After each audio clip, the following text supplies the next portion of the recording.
કૃષ્ણ, રાધે રાધે. સુખદેવજી મહારાજ વર્ણન કરે છે, બાલકૃષ્ણ મોટા થયા છે. નાના નાના બાછડાને લઈને શ્રી કૃષ્ણ બાળકોની સાથે યમુના કિનારે જાય છે અને ત્યાં બાળકો સાથે રમે છે. શ્રી કૃષ્ણની રમતમાં પણ રહસ્ય છુપાયેલું છે. શ્રી કૃષ્ણની લીલા એટલી મધુર છે કે સંતો શ્રી કૃષ્ણનું લીલાનું ચિંતન કરતા તન્મય થઈ જાય છે. શ્રી કૃષ્ણની બધી લીલાઓ જીવના કલ્યાણ માટે છે. બકાસુરનો ભગવાન ઉદ્ધાર કરે છે. પછી કંસ રાજાએ અઘાસુર નામનો એક રાક્ષસ મોકલ્યો છે. અઘાસુર ત્યાં આવ્યો છે, જ્યાં ગ્વાલ બાલ મિત્રો સાથે શ્રી કૃષ્ણ રમે છે. અઘાસુરે જોઈ લીધું છે, હું તેને મારીશ. અઘાસુરે વિચાર કર્યો, અજગરના રૂપમાં હું અહીં બેસીશ. ગ્વાલ મિત્રો સહિત શ્રી કૃષ્ણ મુખમાં પ્રવેશ કરી ગયા બાદ હું મારું મુખ બંધ કરી દઈશ. કંસના કાલને હું મારી નાખીશ. અઘાસુરે ભયંકર અજગરનું રૂપ ધારણ કર્યું છે. મુખ કાઢીને બેઠો છે. અઘાસુરનું મુખ પર્વતની ગુફા જેવું છે.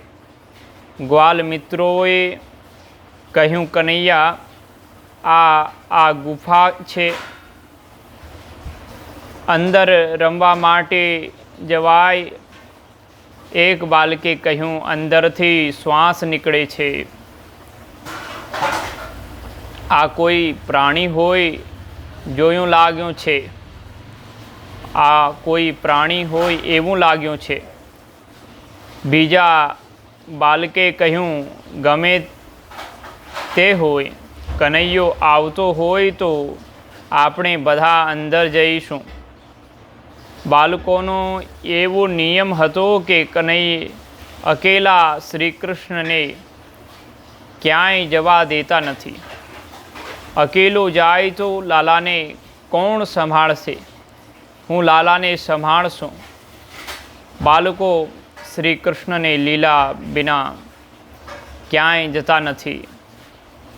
બાળકો શ્રી કૃષ્ણને લીધા વિના ક્યાંય જતા નથી.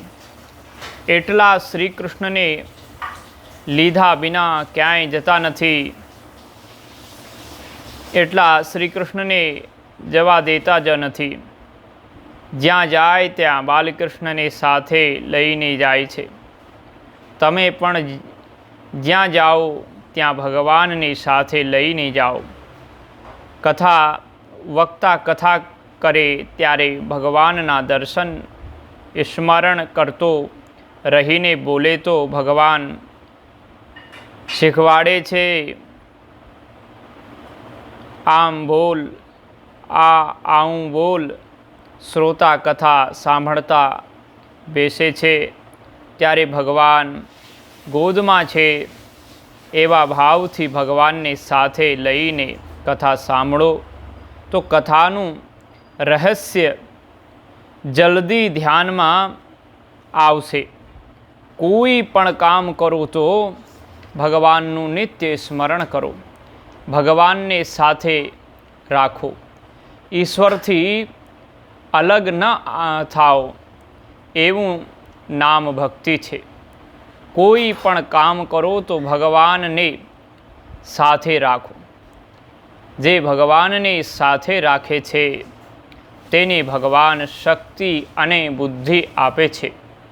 જેને ભગવાનની શક્તિ અને બુદ્ધિ મળી છે તેનો વ્યવહાર પણ સુખમય હોય છે. વ્યવહારમાં માનવ દુઃખી થાય છે તેનું એ જ કારણ છે કે વ્યવહારમાં તે ભગવાનને ભૂલી જાય છે. પોતાની બુદ્ધિમાં વિશ્વાસ રાખે છે. હું બધું જાણું છું, હું ભણેલું છું. માનવની બુદ્ધિ, જ્ઞાન, શક્તિ શ્રી કૃષ્ણની કૃપાથી જ સફળ થાય છે. પોતાની બુદ્ધિમાં વિશ્વાસ રાખવો નહીં. જ્યાં જાઓ, જે કોઈ પણ કામ કરો, ત્યારે ભગવાનને સાથે રાખો. ભગવાનને સાથે રાખવાનો શો અર્થ છે? ભગવાનની મૂર્તિને હાથમાં લઈને ફરવું જોઈએ એવું નથી, પરંતુ દરેક કાર્ય કરતાં ભગવાનને ભૂલો નહીં. એવી આદત પાડો કે 2-3 મિનિટ થાય કે ભગવાન યાદ આવે. તેમના વિના વધારે રહી ન શકાય. દર્શન કરતાં તૃપ્તિ ન થાય તે વૈષ્ણવ છે. ભગવાનના દર્શનનું લોભ ભગવાનનો દર્શનનો લોભ રાખો. સદા ભગવાનને સાથે રાખો. ઘણા લોકો એવા હોય છે જ્યાં જાય ત્યાં પૈસા સાથે લઈને જાય છે. 200-500 રૂપિયા પાસે હોય તો શાંતિ મળે છે. મારી પાસે રૂપિયો તો છે, તો પછી જે ભગવાનને સાથે રાખે છે તેને કેવી શાંતિ મળતી હશે. પૈસા સાથે રાખનાર પોતાને સુખી સમજે છે. લક્ષ્મીપતિ જેની સાથે હોય છે તેને કેવો આનંદ મળતો હશે. બાળકોએ કહ્યું, કનૈયા તું આવતો હોય તો આપણે અંદર જઈશ. ભક્તોની પાછળ પાછળ ભગવાન ચાલે છે. બાળકોની પાછળ પાછળ ભગવાન અઘાસુરના મુખમાં પ્રવેશ કરે છે. અઘાસુર વિચાર કરે છે, હું મારું મુખ બંધ કરું. શ્રી કૃષ્ણને ખબર છે કે આ રાક્ષસ છે. અંદર ગયા પછી શ્રી કૃષ્ણે મહિમા શક્તિ પ્રગટ કરી. શ્રી કૃષ્ણે મહિમા શક્તિ પ્રગટ કરી છે. અઘાસુરના શ્વાસ રૂધા છે, બહાર નીકળ્યા નથી. શ્વાસ અંદર જાય, બહાર આવે, આ પ્રક્રિયા નિરંતર થતી રહે છે. યોગીઓએ એનું જ વર્ણન કર્યું છે કે હંસઃ સોહમ. પ્રાણવાયુ અંદર જાય છે, બહાર આવે છે. આવી પ્રક્રિયા સતત અંદર થાય છે. ભગવાને પોતાની મહિમા શક્તિ વડે પોતાનું શરીર એવું વધાર્યું કે અઘાસુરના પ્રાણ બહાર નીકળી શકતા નથી. તેના પ્રાણ અંદર રૂંધાવા લાગ્યા. વ્યાકુળ થયો. પછી તો બ્રહ્મરંધ્ર ફાડીને અઘાસુરના પ્રાણ બહાર નીકળી ગયા. શ્રી કૃષ્ણે મિત્રોને કહ્યું છે, ચાલો બહાર જઈએ. આ ગુફા નથી. ભગવાન બહાર આવે છે અને અઘાસુરના પ્રાણ શ્રી કૃષ્ણના ચરણોમાં લીન થઈ જાય છે. અઘાસુરને મુક્તિ મળે છે. થોડો વિચાર કરો, તમારામાં ભગવાન છે. અંદર ભગવાન હોયા છતાં પણ જીવ બંધનમાં છે. અંદર ઈશ્વર હોવા છતાં પણ જીવ અજ્ઞાની છે. અંદર ભગવાન છે તો પણ જીવ દુઃખી છે. અંદર જે ભગવાન છે તે કોઈને મુક્તિ આપતા નથી. જે અંદર ભગવાન છે તે કોઈને બંધનથી છોડાવતા નથી. ભગવાન જ્યારે બહારથી અંદર આવે છે, ભગવાનને બહારથી અંદર લઈ જાઓ. અંદરના અને બહારના ભગવાન એક થાય છે ત્યારે અજ્ઞાન બંધન દૂર થાય છે.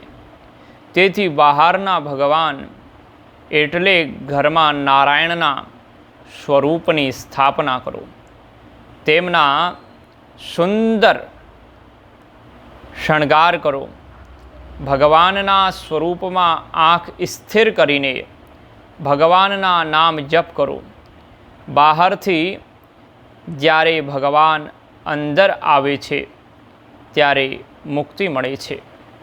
અઘાસુરના પેટમાં ભગવાને બહારથી પ્રવેશ કરે છે.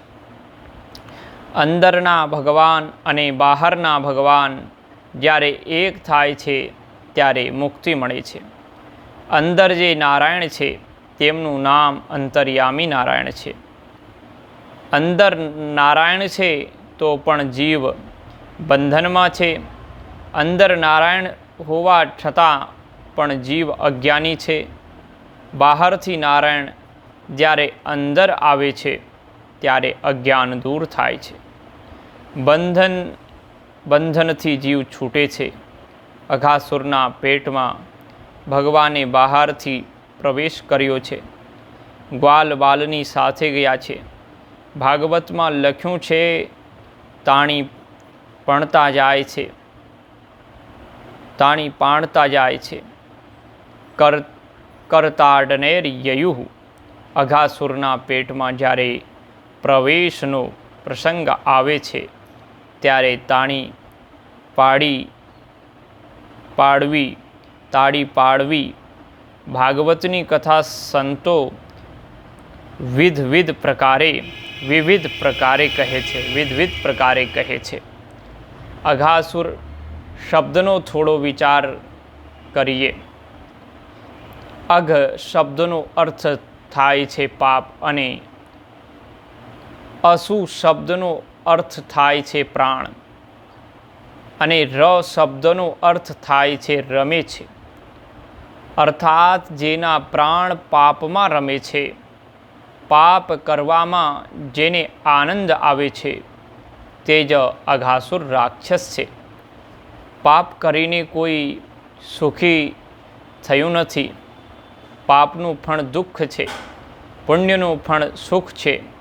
પાપ કરવામાં જે સુખ સમજે છે તે જ અઘાસુર છે. પાપ પહેલાં મનમાં આવે છે, મન બગડે છે. મન બગડે તો મનનો તિરસ્કાર કરો. મનમાં પાપ આવે તો સ્નાન કરો. તમે બેઠા છો અને મન ખરાબ વિચાર કરે તો ઊભા થઈ જાઓ. તમે ઊભા છો અને મન ખોટા વિચાર કરે તો બેસી જાઓ. જેવા ખરાબ વિચાર આવ્યા હોય તે જગાને છોડી દેવી જોઈએ. પહેલાં મન બગડે છે. મન બગડ્યા પછી મનને ધિક્કારો. લોકો તને વૈષ્ણવ કહે છે. આવા ખરાબ વિચાર કરે છે. કદાચ મન ભલે પાપ કરે, વાણીમાં પાપ ન આવે. જીવ કોઈ પણ ખરાબ કામ કરે છે તો ખરાબ શબ્દ બોલે છે. વાણી જ્યારે બગડે છે ત્યારે વર્તન પણ બગડે છે. વાણી બગડતી નથી ત્યાં સુધી વર્તન બગડતું નથી. તેથી સંતો વારંવાર કહે છે કે જીભથી સતત ભગવાનના નામ જપ કરો. જે જીભથી સતત જપ કરે છે તેની જીભ ખરાબ શબ્દ બોલતી નથી. ખરાબ કામ ત્યારે થાય છે જ્યારે ખરાબ શબ્દ બોલે છે. વાણી બગડ્યા બાદ વર્તન બગડે છે. વ્યાકરણ શાસ્ત્રનો એક સિદ્ધાંત છે, કોઈ પણ ક્રિયા શબ્દના ઉચ્ચારપૂર્વક જ થાય છે. માનવ કોઈ પણ ખરાબ કામ કરે છે તેની પહેલાં ખરાબ શબ્દ બોલે છે. કદાચિત બગડે તો ભલે બગડે, વાણી ન બગડે તેનું ધ્યાન રાખો. ખરાબ શબ્દ કદી બોલવા નહીં. જે ખરાબ શબ્દ બોલતો નથી તેના હાથે ખરાબ કામ થતું નથી. કદાચિત મનમાં પાપ આવે તો આવે, વાણીમાં આવવું જ ન જોઈએ. વાણી બગડે છે ત્યારે બર્તન બગડે છે, અને બર્તન બગડે છે ત્યારે જીવન બગડે છે. સુખદેવજી મહારાજ રાજર્ષિ પરીક્ષિતને સાવધાન કરે છે. જીવનમાં એક દિવસ એવો આવશે જ્યારે પાપ કરવાની ઈચ્છા ન હોય તો પણ પાપ થશે. હરે કૃષ્ણ હરે કૃષ્ણ બોલો, સ્નાન કરો. મનને સમજાવો તો પણ પાપ થાય છે. આ જીવ અનેક જન્મથી પાપ કરતો આવ્યો છે. સાધારણ જ્ઞાનથી, સાધારણ ભક્તિથી પાપ છૂટતો નથી. અનેક બાર માનવની ઈચ્છા ન હોતા છતાં પાપ થઈ જાય છે. જ્યારે એવું લાગે કે મન માનતું નથી, હવે પાપ થવાનું છે, એવા સમયમાં ભગવાનને સાથે રાખો. અર્થાત હરે કૃષ્ણ બોલો અને સ્નાન કરો. મનને સમજાવો. આ બધું કરવા છતાં પણ પાપ થાય છે. મન અનેક જન્મોનું બગડેલું છે. પાપ કરતા જીવને સુખનો આભાસ થાય છે. ભગવાનને સાથે રાખીને જે પાપ કરે છે તેને સજા ઓછી થાય છે. ભગવાન કહે છે તે જે પાપ કર્યું તેની સજા છે. ભગવાનને કહેવું કે મેં તો પાપ કરતા તમને યાદ કરતા હતા, તમને સાથે રાખીને પાપ કર્યું છે, તેથી તે પાપની સજા આપણે બંને થોડી થોડી ભોગવીએ. તમને મેં સાથે રાખ્યા હતા. ચોરની સાથે રહે છે, ચોરી ન કરે તો પણ તેને સજા થાય છે. તે કહે છે મેં ચોરી કરી નથી, બરાબર પણ ચોરની પાસે ઊભો હતો. જ્યારે એવું લાગે કે પાપ થવાનું છે ત્યારે ભગવાનને સાથે રાખો. ભગવાનની સાથે રાખવાનો અર્થ છે કે હરે કૃષ્ણ બોલો. હવે મારું મન માનતું નથી, હવે હું પાપ કરું છું. ભગવાનને સાથે રાખો. ધીરે ધીરે પાપ છૂટી જશે. ભાગવતમાં વર્ણન છે, અઘાસુરના પેટમાં બાળકો જાય છે ત્યારે તાણી પાડે છે. કીર્તનના તાણી પાડો.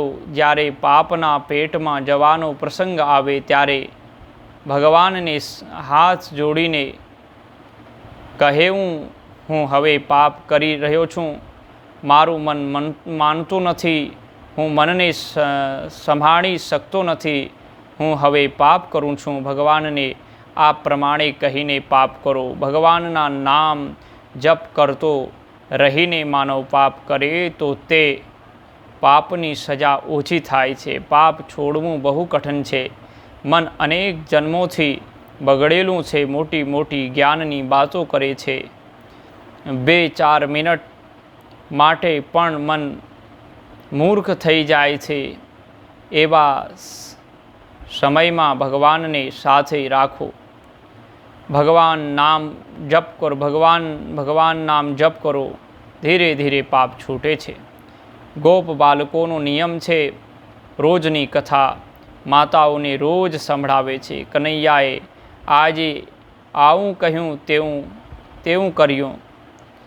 પરંતુ અઘાસુરના વધની કથા 1 વર્ષ પછી બાળકોએ પોતાની માતાઓને કહી છે. પરીક્ષિત રાજાને આશ્ચર્ય થાય છે. રોજની કથા રોજ કહેતા હતા અને અઘાસુર વધની કથા 1 વર્ષ પછી કહે છે, એવું શું કારણ છે? 1 વર્ષ સુધી બાળક ક્યાં હતા? રાજાએ પ્રશ્ન કર્યો. સુખદેવ મહારાજને શ્રી કૃષ્ણનું સ્મરણ થયું છે. હૃદયમાં શ્રી કૃષ્ણના દર્શન કર્યા છે. મારા શ્રી કૃષ્ણ અતિ ઉદાર છે. મારા શ્રી કૃષ્ણ અતિ પ્રેમ કરે છે. જીવ ભગવાનને જાણતો નથી. જીવને પ્રભુના સ્વરૂપનું જ્ઞાન નથી. ભગવાનના સ્વરૂપને જાણતો નથી. ભગવાનના સ્વરૂપને જાણતો નથી. તેથી જગતની પાછળ પડ્યો છે. જે જીવ પરમાત્મા સાથે પ્રેમ કરે છે તેને ભગવાન ભગવાન બનાવી દે છે. કોઈ શ્રીમંતની તમે બહુ સેવા કરો તો શ્રીમંત તમને 1,00,000-2 લાખ રૂપિયા આપશે. બહુ ઉદાર હશે તો અધડો ભાગ આપશે. પોતાનું સંપૂર્ણ આપી દેવા કોઈ શ્રીમંત તૈયાર નહીં થાય. શ્રી કૃષ્ણની સાથે જે અતિશય પ્રેમ કરે છે તેને શ્રી કૃષ્ણ પોતાનું સર્વસ્વ આપી દે છે. ભગવાન આપે છે ત્યારે તેમને આપવામાં સંકોચ થતો નથી. જીવ અપૂર્ણ છે, પરમાત્મા પરિપૂર્ણ છે. જીવ ઈશ્વર સાથે અતિશય પ્રેમ કરે તો પરમાત્મા જીવને પરિપૂર્ણ બનાવી દે છે. પૂર્ણસ્ય પૂર્ણમાદાય પૂર્ણમેવાવશિષ્યતે. જીવ ભગવાનના સ્વભાવને જાણતા નથી. ભગવાન બહુ ઉદાર છે, અતિશય પ્રેમ કરે છે. સુખદેવજી મહારાજનું હૃદય પીગળ્યું છે. મારા ભગવાન અતિ ઉદાર છે. શ્રી રામ જય રામ જય જય રામ. શ્રી રામ જય રામ જય જય રામ.